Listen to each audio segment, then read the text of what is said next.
Boa noite. Com muita alegria é que estou aqui. Eu sou Jesse James, sou trabalhador do movimento espírita, atuo no Centro Espírita Ivon Costa e hoje, com muita alegria, estou nessa busca, tentando contribuir de alguma forma para uma reflexão em torno da doutrina espírita, onde nós buscamos aqui tratar da questão Espiritismo, Esperança e Consolação. E agradecer a oportunidade que está sendo dada nesse momento para que a gente possa meditar em torno das questões que chamam a nossa atenção na atualidade. A doutrina espírita, codificada por Allan Kardec, iniciou com a publicação, tendo como marco a publicação do Livro dos Espíritos em 18 de abril de 1857. O trabalho do codificador estava ali, naquela fase onde foi publicado o livro, trazendo como marco uma nova era para a humanidade.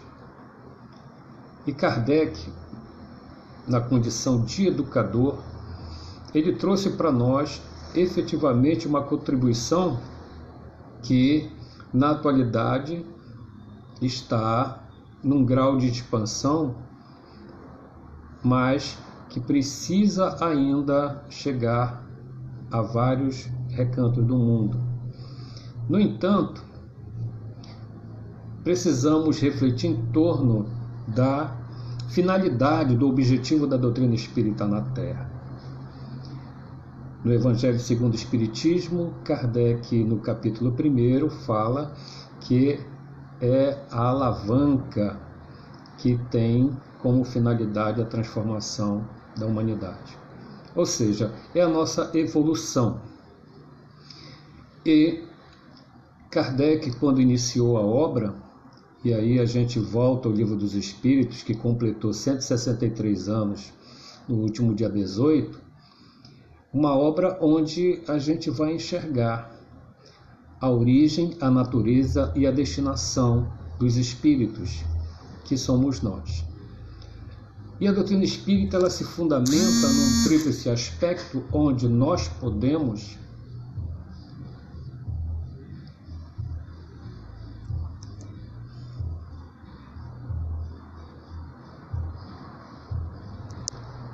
trabalhar efetivamente a nossa transformação moral.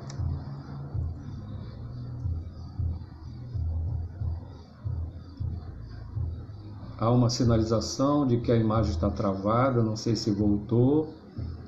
Clóvis, pode mandar uma mensagem? Continua travada a mensagem?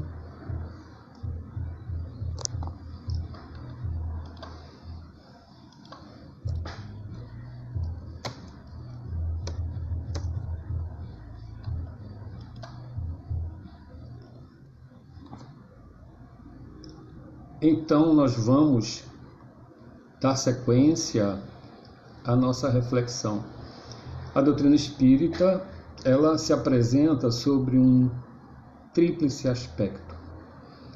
Iniciou com o aspecto científico, quando o professor Rivai investigava as mesas girantes, daí chega até a codificação, e depois a gente vai entrar na fase do aspecto filosófico, que é efetivamente o porquê e para que nós existimos, a nossa origem, nossa natureza e destinação. E tendo como consequência exatamente os efeitos morais, ou seja, aí entra o aspecto religioso da doutrina espírita, que se assenta em 5 pontos básicos, onde vamos enxergar o primeiro deles, que é fundamental nós compreendermos, que é a existência de Deus. Depois, a imortalidade da alma, ou melhor dizendo, a preexistência e a sobrevivência do espírito, ou seja, nós preexistimos antes do corpo e sobrevivemos à morte do corpo.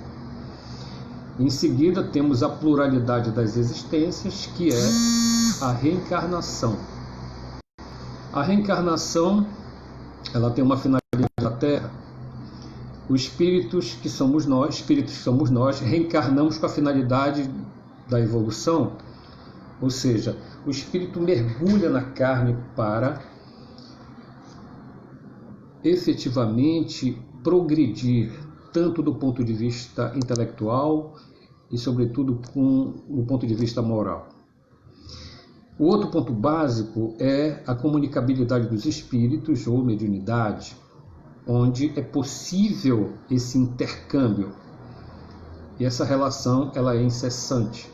É claro que os registros efetivos, patentes, evidentes, a gente vai destacar os médiuns que fazem esse intercâmbio. O outro ponto básico é a pluralidade dos mundos habitados. Então, isso é só para a gente ter uma ideia de estrutura e buscarmos aqui entender o sentido da mensagem espírita. Do ponto de vista do aspecto moral, a base moral da doutrina espírita é o Evangelho de Jesus. A mensagem de amor, onde o governador do planeta Terra veio pessoalmente ensinar para nós, se constitui no roteiro seguro e inequívoco para a humanidade. Então, por meio da mensagem de Jesus, nós vamos ter conhecimento inicial da lei maior que precisamos vivenciar. E Jesus ensinou a seu tempo tudo aquilo que era possível para que a gente pudesse entender o porvir que, na atualidade, está ampliado pela doutrina. E, nesse sentido, nós vamos enxergar Jesus tratando de uma mensagem que é voltada para o espírito imortal. Se a gente quiser entender a mensagem de Jesus, nós precisamos mudar o nosso raciocínio, não só do ponto de vista da vida física transitória, que se encerra, inicia no berço e se encerra com a morte física, mas, sobretudo, olharmos para o futuro, ou seja, a vida futura. Tanto é que Allan Kardec, ele trata no capítulo 2 do Evangelho segundo o Espiritismo, que também completou aniversário agora, no dia 15 de abril. Então vejamos nós que o ponto de vista, a vida futura, ou seja, o meu reino não é desse mundo, como tratou Jesus.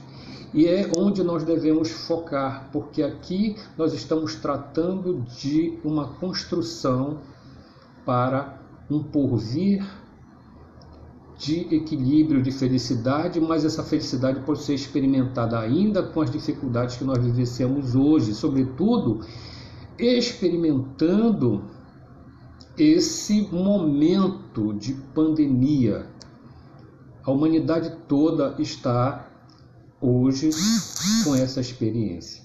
É importante para nós analisarmos que, quando colocamos os pontos básicos da doutrina espírita, convém pensarmos no seguinte: Deus é a inteligência suprema, conforme nos ensina os espíritos, a causa primeira de todas as coisas.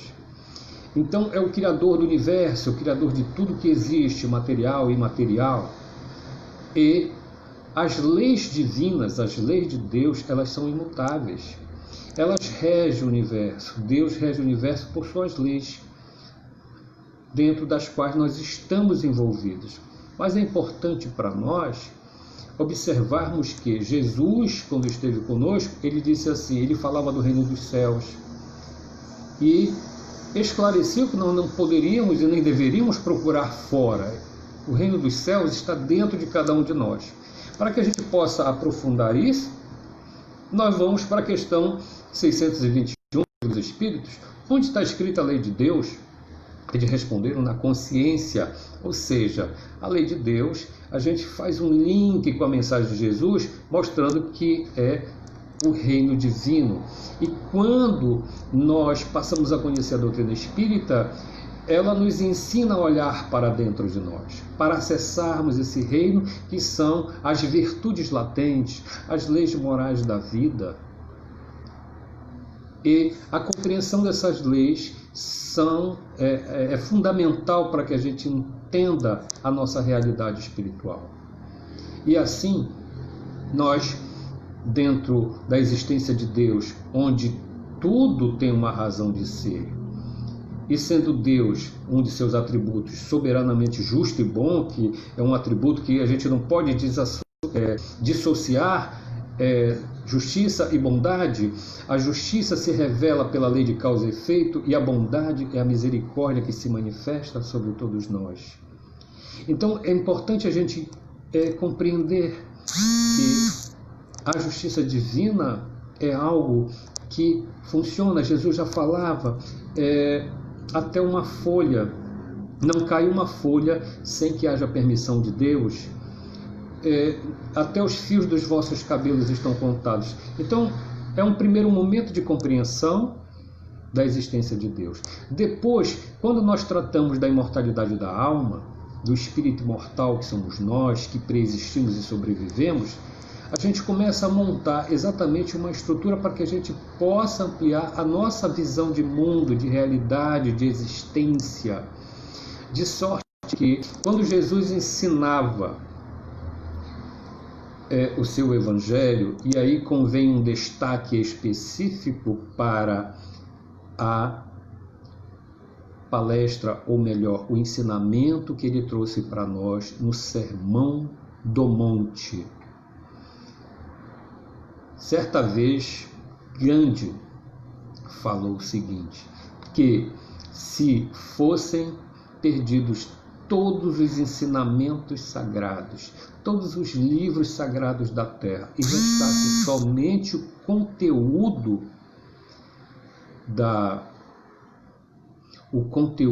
que está no Sermão do Monte, teremos aqui efetivamente assegurada a nossa sorte futura, dada o elevado teor do conteúdo.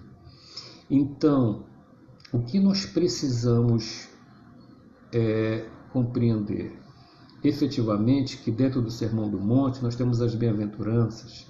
A gente pode tratar das 5 que Kardec destaca quando a gente fala efetivamente acerca, por exemplo, da primeira bem-aventurança. A primeira bem-aventurança, bem-aventurados os pobres de espíritos, pois que entrarão no reino dos céus.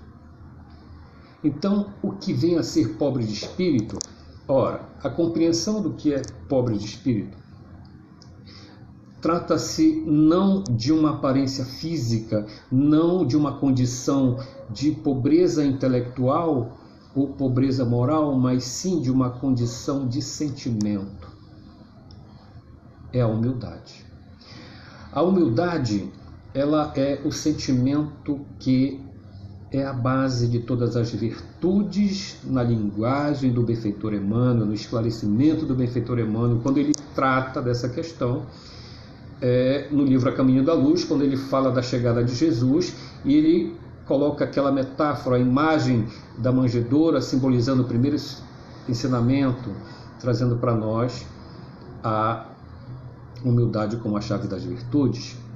E dentro de uma visão de um educador espírita, e a gente vai destacar o trabalho de Pedro de Camargo, Vinícius, desencarnou em 1966, eu estava apenas com 2 anos de encarnado na época. A gente vai enxergar uma obra que ele trata, que é Em Busca do Mestre, onde ele cita, inclusive, aquela citação de Gandhi, que falei há pouco, e ele trata assim, como Jesus é um educador, ele mostra para nós o sentido da humildade. Ela é a chave das virtudes, pois que quando a gente caminha para outra bem-aventurança, que são bem-aventurados aqueles que choram, pois que serão consolados, aqueles que têm fome e sede de justiça serão saciados.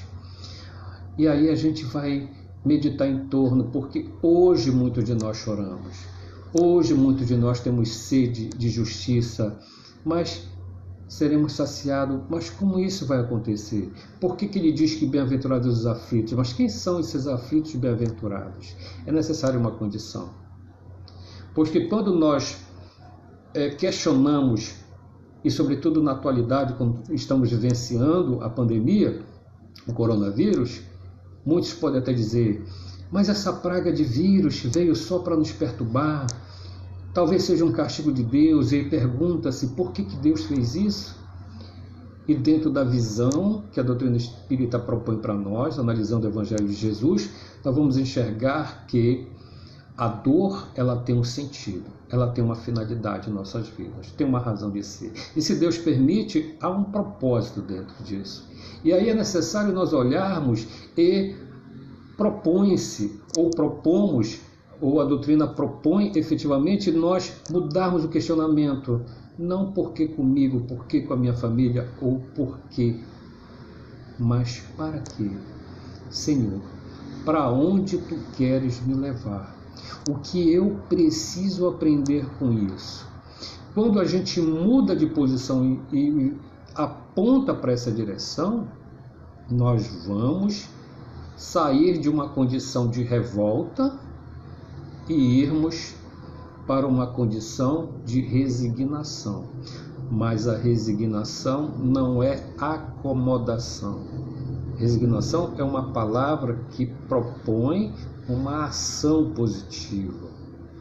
Resignar-se é compreender uma realidade onde nós precisamos tomar uma decisão para solucionar um problema, onde nós precisamos efetivamente analisar. E quando a humildade ela começa a fazer parte da nossa vida, é quando a gente aceita a condição e muda o questionamento. Não porque comigo, mas para que comigo? Então, para quê? O que eu preciso aprender? E dentro de uma visão de vida futura que Jesus estabelece, a doutrina espírita esclarece para nós, nós vamos analisar o seguinte. A dor tem uma finalidade. É um processo educacional. E por que nós sofremos? Por que nós passamos pelo fenômeno da dor? Por que tudo isso? E para que tudo isso? Então nós vamos meditar em torno do que estamos fazendo na Terra, encarnados com a finalidade do progresso, como diz a questão 167 do Livro dos Espíritos, quando Kardec perguntou qual a finalidade da encarnação, ou melhor dizendo, da reencarnação. Ele coloca assim, no texto que está na tradução da FEB, Federação Espírita Brasileira, expiação, melhoramento progressivo da humanidade. Então, a gente vai enxergar isso. No entanto, dentro dessa questão, nós vamos eleger, ou melhor dizendo, vamos entender que nós vivenciamos 3 situações dentro de uma encarnação. A missão, a prova e a expiação. E iniciando pela questão da expiação, nós vamos compreender o que se vem a ser expiação. A expiação é o efeito natural de um equívoco, de uma falta, de um erro. Quando nós pensamos mal, falamos mal, ou agimos mal, ou pensamos equivocadamente, falamos equivocadamente, ou agimos equivocadamente, tem um efeito natural chamado expiação, que é o desconforto físico, moral, é a dor, que pode ser física e moral, pode ser ambas ao mesmo tempo. E a expiação, ela tem uma finalidade. Joana de Ângeles esclarece para nós que a expiação, ela trabalha, ela reeduca, ela resgata. A gênese é no erro, no equívoco. Vem sem um sentimento prévio, é inevitável. A expiação, conquanto que desconfortável e dolorosa, ela é útil e ela é importante. e ela não é ruim, é apenas dolorosa. E claro que se é apenas dolorosa, às vezes é muito dolorosa dependendo do nível de equívoco que a gente cometeu. Mas é justamente para trazer para nós o efeito daquilo, trazendo a reeducação, o resgate, para que a gente não repita o equívoco. Ela é educadora. Então, a expiação, ela faz parte, como somos espíritos ainda imperfeitos, estamos num processo de evolução aprendendo, e a doutrina espírita é educadora nesse sentido, mostrando para nós o caminho que nós devemos seguir. E a gente enxerga aí a lei de causa e efeito. A lei de causa e efeito é a justiça divina. Nada acontece fora da lei de Deus. Vejam que uma visão muito lúcida, muito clara de Albert Einstein, quando ele disse assim, que Deus não joga dados. Quer dizer, as coisas que acontecem no universo, elas não são obra do acaso. Há uma razão, há uma lei, há uma finalidade. Então, quando nós espiamos, nós vamos enxergar ali uma situação resultado da nossa imperfeição moral que gerou o equívoco. E esse equívoco, quando nós experimentamos a expiação, a gente questiona e busca ir atrás para resolver. Então, falamos da expiação, agora entraremos na prova. O que é a prova? A prova, ela tem uma finalidade. A prova, ela tem a finalidade de nos promover quando nós superamos. Joana de Ângeles nos socorre dizendo que a prova, ela examina, ela trabalha, ela promove, ela avalia, examina e promove, melhor dizendo. Ela não tem necessariamente sua gênese no erro, mas ela pode ser um apelo do espírito para granjear, ou melhor, adquirir títulos de enobrecimento. Então, venho para desenvolver a paciência, venho para desenvolver a humildade, eu escolho isso como prova, e escolho situações que vão promover isso. Então, a gente, no mundo espiritual, quando há o momento do planejamento reencarnatório, ali, dependendo do grau de lucidez de cada um, nós vamos escolher.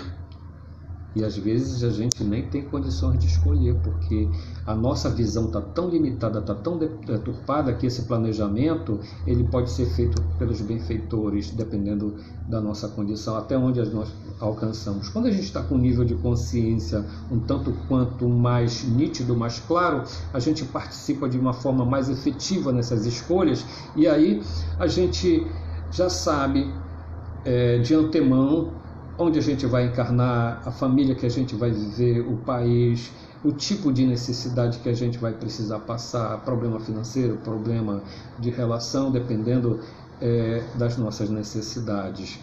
Então, a prova, ela tem essa característica, não tem necessariamente a gênese do erro. Agora, uma coisa importante para a gente destacar, a expiação, conquanto ela tem a gênese no erro, ela serve sempre de prova, mas nem toda prova é expiação.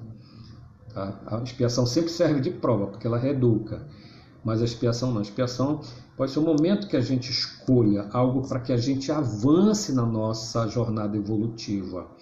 E por último, nós temos a missão. A missão, a gente vai enxergar uma variedade de missões aqui. A gente pode enxergar a missão de Jesus, que veio ensinar a lei maior, o caminho para todos nós na nossa evolução espiritual. No entanto, temos a missão de Madre Teresa de Calcutá, a missão de Gandhi, a missão de Irmã Dulce, a missão de Allan Kardec, que veio codificar a doutrina espírita, mas todos nós temos uma missão que é uma missão que ninguém está fora dela. Todos nós temos a missão de nos melhorar, de evoluir. E é uma missão gloriosa. E nesse momento, onde a gente vive todo um clima, onde há pranto, onde há ranger de dentes, onde muitos estão ali lamentando a partida dos irmãos que retornaram ao mundo espiritual, sobretudo dentro desse processo de enfermidade causado pelo vírus, pelo coronavírus, né? A Covid-19. Então vejam só, nós temos uma razão de ser, porque a humanidade ela passa efetivamente por essa experiência que para muitos é expiação, para outros provas e expiação, para outros a missão. E dentro disso, muitos estão desencarnando nesse momento, nesse processo, dentro de um processo natural, dentro da lei de causa e efeito. Outros poderão desencarnar ou não, e a gente vai ver, porque muitos até planejaram, estão retornando. Se não houvesse a Covid, se não houvesse a pandemia, iriam desencarnar por outra enfermidade, por outra situação.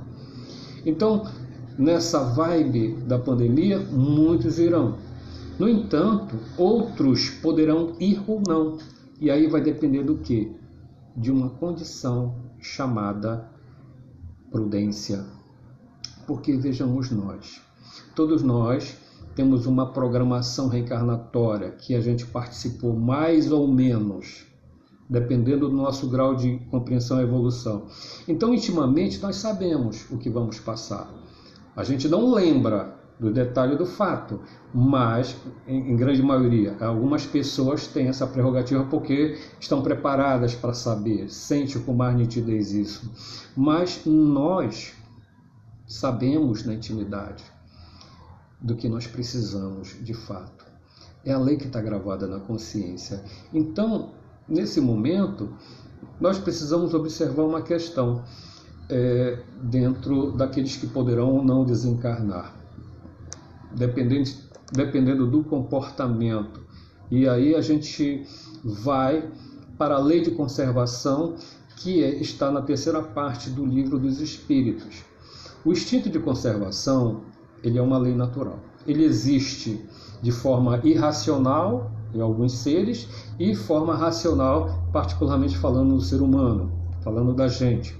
Então, a lei de conservação tem uma finalidade, é a gente passar a maior parte do tempo no corpo, porque a experiência reencarnatória é necessária para a evolução do espírito. Vejam, nós podemos evoluir no plano espiritual até um certo limite, mas precisamos voltar dentro da lei da reencarnação para que a gente possa testar esse conhecimento. A gente fica olhando, por exemplo, André Luiz na obra Nosso Lar. Ele passou um período no mundo espiritual, num processo de sofrimento, de dor, 8 anos na região que ele denomina umbral. E no momento em que ele entra em oração, ele se arrepende sinceramente e busca ajuda sincera, ele abre as portas para ele mesmo. Veja só, está dentro da gente isso. Ele é atendido e André Luiz, conquanto um homem que viveu na Terra em sua última existência, cometeu muitos equívocos, mas ele tinha uma potencialidade. E tem. Hoje, André Luiz é um benfeitor que nos ajuda a crescer, nos ajuda a melhorar com as mensagens que ele traz. A série de André Luiz é fantástica, é uma série que vai ser estudada por longos anos. E ele detalha, por exemplo, essa questão da lei de causa e efeito no livro Ação e Reação. E André Luiz, ele mostra para nós algumas particularidades que a gente vai enxergar no sentido macro no livro Céu e Inferno. Mas vejam, gente, ele mostra essa nossa caminhada. Mas dentro da lei de conservação, onde a gente precisa passar mais tempo, é justamente para que a gente possa efetivamente cumprir o que nós precisamos cumprir na Terra. No entanto, há uma outra lei, que é a lei de destruição. A lei de destruição, Kardec perguntou aos espíritos, é lei natural a destruição? E os espíritos responderam que é necessário que tudo se destrua para que haja renovação dos seres. Mas o que nós chamamos de destruição não passa de uma transformação? E vejam que essa questão, que é 728, ela mais adiante, Kardec, bem, se é necessária a destruição para a renovação dos seres, para a transformação dos seres, por que a natureza tem nos cercado de meios de conservação? A pergunta é belíssima. E a resposta mais bela ainda: os meios de conservação, eles existem para que a destruição não ocorra antes do tempo. Ou seja, dentro da lei da destruição está a desencarnação. Então é necessário nós termos a prudência. Muitos que ignoram as recomendações que as autoridades de saúde estão no mundo inteiro recomendando, porque conhecem, porque sabem, e a doutrina espírita, ela se apoia na ciência de forma lúcida. Muitos poderão desencarnar por imprudência. Da mesma maneira que eu poderei desencarnar se eu atravessar a rua sem olhar para os lados ou fora da faixa de segurança. Nós precisamos fazer a nossa parte. Nós precisamos, mesmo que, eu não sei, Jesse, se eu vou desencarnar amanhã, mas não sei se vai ser amanhã ou depois ou daqui a 40, não sei. Mas eu sei que eu vou desencarnar um dia. No entanto, eu devo fazer tudo o que é possível em termos de prudência, em termos de higiene, em termos de cuidado para que eu permaneça a maior parte do tempo. Se alguma coisa acontecer ali à minha vontade, é a hora de eu retornar. No entanto, eu não devo retornar por imprudência, por negligência, enfim, eu devo me esforçar. E a doutrina espírita é muito racional, a fé raciocinada que nos coloca assim numa condição onde nós dizemos assim: mas eu sou espírita, eu aplico passe, eu dou palestra, eu faço isso, eu faço aquilo, eu dou cesta básica, aquela coisa, nada vai me acontecer. A gente não pode pensar assim. A gente precisa sim ter cuidado. Em locais perigosos nós não devemos andar. A gente não deve dirigir em alta velocidade. E agora, nas recomendações de saúde, precisamos sim guardar o isolamento social. O distanciamento, melhor dizendo. Lavar as mãos. Na ausência de água e sabão, álcool em gel. Na ausência do álcool em gel, água e sabão. Sair somente em caso de necessidade, para que nós consigamos superar essa fase. Mas, se a gente não guardar, nós podemos desencarnar de uma forma prematura, porque a gente não observou algo que está dentro da gente, a lei de conservação. Então, é importante para nós meditarmos nisso. Mas, considerando a imortalidade da alma, a reencarnação, e vamos reencarnar quantas vezes forem necessárias até chegarmos à depuração, ou seja, conforme nos ensinam os espíritos, em que se transforma, perguntou Kardec, questão de número 170 do Livro dos Espíritos, em que se transforma o espírito após a sua última reencarnação? A resposta dos benfeitores: em espírito bem-aventurado, em espírito puro. Mas enquanto não atingimos essa pureza, a gente precisa aprender. E somos aprendizes das leis da vida. E a lei maior que a lei de amor é que nós precisamos vivenciar e trabalhar em nossas questões. Então, é importante para nós considerarmos que tudo que está acontecendo faz parte da nossa realidade. Não está acontecendo por acaso. O vírus, ele não é uma praga que veio só para perturbar. Ele é uma consequência, pois que muitos são até assintomáticos. O vírus vai transitar e vai sair, não vai acontecer nada. Outros vão enfermar e serão curados. E vejamos, a gente precisa ter cuidado, porque muitos jovens que, embora as estatísticas apontem que a incidência de óbitos por jovens é menor, mas ela acontece. A prudência tem que ser para todos. Mas a gente vai perceber também que, embora a estatística aponte que muita gente acima dos 60 anos desencarnou, a gente vai ver que idosos, quase centenários, saíram da UTI, voltaram, não eram para desencarnar.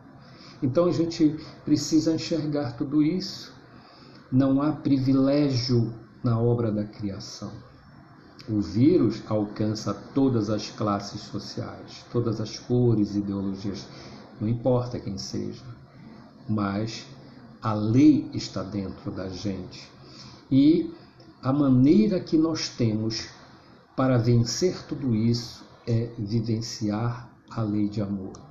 Uma notícia importante para nós é que hoje nós temos uma divulgação muito ampla de ações solidárias. Digo a vocês, e vocês podem constatar na mídia, quantas ações voluntárias para atender aqueles que estão necessitados de toda sorte. Gente confeccionando máscaras e doando para aqueles que não podem comprar, cestas básicas, enfim, ajuda de toda sorte. Grupos de oração também direcionando pensamentos, vibrações amorosas para que o desespero não tome conta das famílias. No entanto, seja qual for o efeito que aconteça em nós, pela experiência, devemos confiar naquele que rege o universo, que é o Criador. E devemos também confiar em Jesus, que é o nosso guia, o nosso modelo. E, sobretudo, se a dor nos visita, se o ente querido partiu antes de nós, meditemos, choremos a dor, sim, mas que possamos chorar resignadamente, dizer na nossa prece: Senhor, e agora é um momento muito difícil de dizer, seja feita a tua vontade.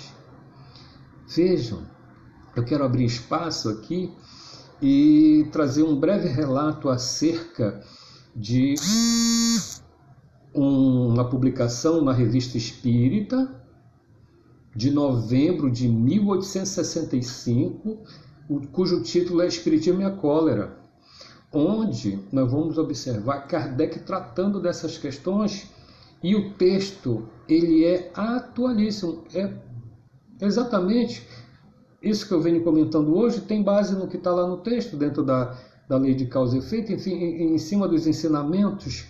E a única coisa que não está no texto escrito é fique em casa, né? Que o contexto é outro, mas as regras de prudência, Kardec fala que nós devemos atender. Houve um surto de cólera alguns anos antes da codificação, e ele trata dessa questão, e há uma mensagem do Dr. Demer, onde ele traz essas recomendações da gente ter o cuidado com o corpo. Aliás, a doutrina espírita, a gente vai enxergar, por exemplo, no Evangelho segundo o Espiritismo, no capítulo 17, o final, que trata cuidar do corpo e do espírito. Ou seja, devemos sim atender todos os cuidados necessários para a conservação do nosso corpo. E também cuidar do espírito, que somos nós, com a nossa educação espiritual, compreender que nós somos seres imortais, aprendermos a raciocinar como um desencarnado. Isso é uma proposta, porque o desencarnado ele não teme a morte, ele não tem mais corpo, então não tem por que temer a morte. Mas muitos que desencarnam recentemente ficam ainda apavorados, porque ainda sobre os impactos, sobre os efeitos da matéria, mas depois que eles dão-se conta que continuam vivos, aí não tem mais por que temer a morte. Então, é aprender, sim, a viver e ter todos os cuidados. Mas, nesses momentos de dores, nós tenhamos a certeza de que Deus não desampara quem quer que seja. E Jesus, ele traz para nós uma mensagem de consolação, quando ele disse: Vinde a mim, todos vós que estáis sobrecarregados e aflitos, que eu vos aliviarei. Tomai sobre vós o meu jugo e aprendei comigo, que sou brando e humilde de coração, pois que o meu jugo é suave e leve é o meu fardo. E Kardec elucida para nós que Jesus, ele vem em socorro dos aflitos, mas ele propõe efetivamente que o fardo dele, que é leve e suave, a gente vai compreender, conforme nos ensina Kardec, é a lei de amor. A lei de amor que faz com que a gente altere nosso comportamento. Quando nós amamos, nós caminhamos para uma direção saudável do ponto de vista espiritual, moral e com consequências de saúde física. Vejamos nós, quando falávamos da expiação, e a gente comete erros, comete equívocos, sofre a consequência desses erros, e no processo de regeneração do espírito, nós vamos encontrar no Código Penal da Vida Futura, que está na primeira parte, que é o capítulo 7 do livro Céu e Inferno, Allan Kardec, no item 16, falando desse processo de regeneração do espírito. A gente comete um erro. E quando nós nos damos conta desse erro, vem um raciocínio, uma reflexão, que não é o remorso. O remorso, ele acontece, mas ele precisa ser muito breve. A gente não pode ficar preso no remorso, remoendo. Isso não nos educa. Mas nós precisamos entrar naquela reflexão que nós compreendemos ser o arrependimento. O arrependimento, ele suaviza o efeito da falta, que é a expiação, mas não elimina. No entanto, nós precisamos realizar um outro passo, que é a reparação. A reparação nada mais é do que fazer diferente, ou seja, se a gente mentia, vamos passar a ser verdadeiros. Se a gente era orgulhoso, passemos a exercitar a humildade. Se éramos egoístas, e hoje a gente está vendo isso muito claro, muitos comportamentos, o altruísmo de um lado, mas a indiferença de outro, outros que visam somente as questões materiais. A gente pode entender que é o estado de evolução dos nossos irmãos que ainda não enxergam o outro. E aí a gente vai perceber exatamente essa situação. E muitas das vezes, não obstante a dor, não obstante a dificuldade, muitos ainda se demoram a compreender isso. Mas a reparação, ela apaga a falta. A base desse ensinamento está na questão de número 1000 do Livro dos Espíritos. Somente o bem apaga as faltas. Então, a gente entende agora por que Jesus disse: amai o vosso próximo como a ti mesmo. Amai até o vosso inimigo, como a gente vai perceber. Então, vejam que nós, a partir desse conhecimento, nós temos elementos necessários, indispensáveis para a nossa transformação moral, para que a gente possa compreender a mensagem de Jesus, vivenciar esse evangelho em nossas vidas. E como disse Chico certa vez, a gente não precisa, para seguir Jesus, ser obrigado a ter que fazer grandes obras. É claro que se nós pudermos, ajudemos o máximo que puder, mas se nós começarmos respeitando aqueles que vivem conosco dentro de casa, é o grande caminho. No livro Boa Nova, e aí tem um comentário do companheiro Haroldo, que ele fala acerca no capítulo 2, quando a gente vai ver ali no capítulo 2, Maria e Isabel, Maria mãe de Jesus, Isabel mãe de João Batista, e os dois crianças, ela narrando, e ali a gente vai saber o que Jesus fez dos 12 aos 30 anos. Ele aprendeu a carpintaria e trabalhou na carpintaria junto do pai. Então, ali, ele atendeu a nossa primeira necessidade fora da gente, que é a família, a convivência. E hoje nós estamos aqui, dentro de casa, convivendo mais tempo com os nossos familiares. Não pode alegar que eu não tenho tempo para brincar com o filho, com neta, com neto. A gente hoje não pode mais falar isso. Muitos de nós. É claro, gente, que nós precisamos olhar também aqueles que não têm as mesmas condições que muitos têm.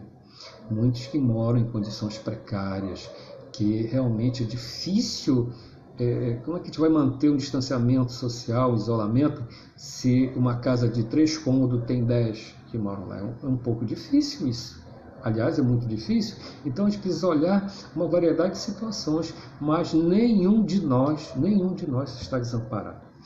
A dor, a doutrina espírita nos ensina, ela tem um tempo, data e hora para encerrar, para acabar. Mas enquanto ela não passa, precisamos aproveitar a dor.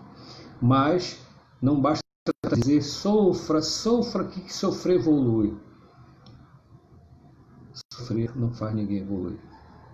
O que faz a gente evoluir é o bem sofrer, ou seja, compreender aquilo. E isso não significa que a gente vá buscar confusão, vá buscar dor, não. Mas se ela vier e ela está aí, a gente precisa enfrentá-la, compreendendo que Deus faz o melhor. Então, nesses momentos de dificuldade, compreender efetivamente o sentido de um aprendizado, porque nós continuamos vivos, seja no corpo, seja fora do corpo. A imortalidade é uma realidade que a doutrina espírita torna patente e evidente para nós. É claro que precisamos fazer de tudo, do ponto de vista do comportamento ético, do cuidar de si, cuidar do outro, para passar o maior tempo possível, aprendermos o máximo e vivenciarmos esse evangelho que nos traz alegria, conforme nos diz Emmanuel, a alegria cristã, que ele faz uma elucidação acerca de uma fala de Jesus, quando Jesus disse assim: e vossa tristeza se converterá em alegria. Então, que possamos caminhar, se precisarmos chorar, choremos, mas choremos resignadamente, choremos com a certeza, sim, a dor da separação, mas ela não é uma separação eterna, não é aquele pêsame, é sim uma separação temporária. No caso das desencarnações, eles não desapareceram, eles só partiram antes e retornaram para o mundo espiritual. Então, caminhemos, busquemos Jesus, compreendemos que Deus está coordenando todas as leis, sempre são imutáveis, ninguém está deserdado, desamparado, e como disse Paulo de Tarso, em Deus nós vivemos, em Deus nos movemos, tudo posso naquele que me fortalece. Então, a doutrina espírita, ela nos esclarece, mostrando a nossa origem, nossa natureza, nossa destinação, o que precisamos para sermos felizes, embora a felicidade plena não seja possível, a absoluta não pode ser, ela não é possível na Terra, mas a relativa assim, podemos ser felizes o tanto quanto possível, buscando cumprir os nossos deveres, vivenciando o Evangelho de Jesus, caminhando, desenvolvendo a humildade, praticando a caridade. É com muita alegria que eu desejo a todos vocês que possamos caminhar, confiando em Deus, em Jesus. Que Jesus nos abençoe. Muita paz a todos.